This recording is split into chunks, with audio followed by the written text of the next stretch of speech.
Aujourd'hui, j'ai envie de vous raconter l'histoire inspirante de Marie-Claude, une femme qui a choisi de concrétiser un double rêve, celui de sa maman et le sien, en reconstruisant sa vie dans le pays de ses racines.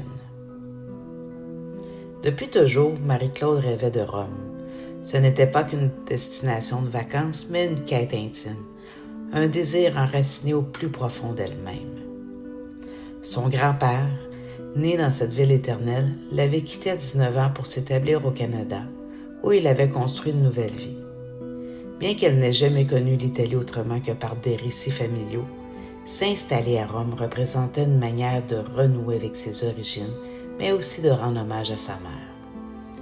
Cette dernière avait toujours rêvé de découvrir le pays de ses ancêtres pour ses 60 ans, un projet interrompu par la maladie qui l'avait emporté à 56 ans. En vivant ce rêve, Marie-Claude avait l'impression de réaliser un peu celui de sa mère, tout en poursuivant le sien. Un soir d'été, à Montréal, ce rêve l'entend trouva un écho inattendu.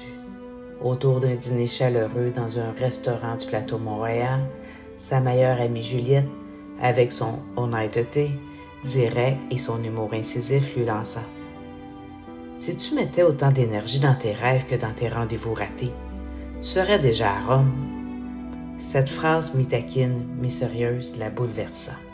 Elle resta dans son esprit tout le chemin du retour. Ce soir-là, seule dans son appartement, elle prit une décision ferme.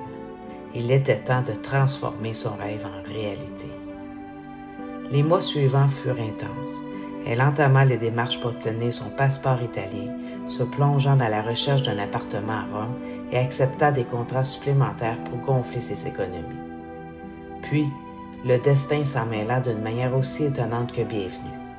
Lors d'un dîner sur sa terrasse, une conversation avec son voisin et ses amis déboucha sur une coïncidence parfaite. L'un cherchait un appartement meublé disponible immédiatement et Marie-Claude s'apprêtait justement à libérer le sien. Tout s'alignait comme par magie. Elle sentit que l'univers validait cette décision. Le 16 juin de cette année-là, elle débarqua enfin à Rome. Elle s'installa dans un charmant appartement du quartier Prati, connu pour ses cafés chics et ses terrasses animées.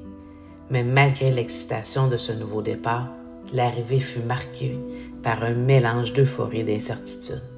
Les rues animées, les bruits familiers mais étrangers, les façades colorées, tout lui semblait à la fois fascinant et intimidant. Lors d'une de ses premières promenades, elle entra dans une librairie-café, nichée au coin d'une rue calme. L'endroit dégageait une chaleur réconfortante. Une conversation avec la libraire, empreinte de bienveillance et de curiosité, acheva de la convaincre qu'elle était au bon endroit.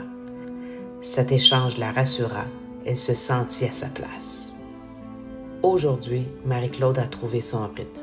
Ses matinées sont dédiées à l'apprentissage de l'italien, un défi qu'elle relève avec enthousiasme, et ses après-midi se passent à travailler dans de petits cafés charmants de Prati.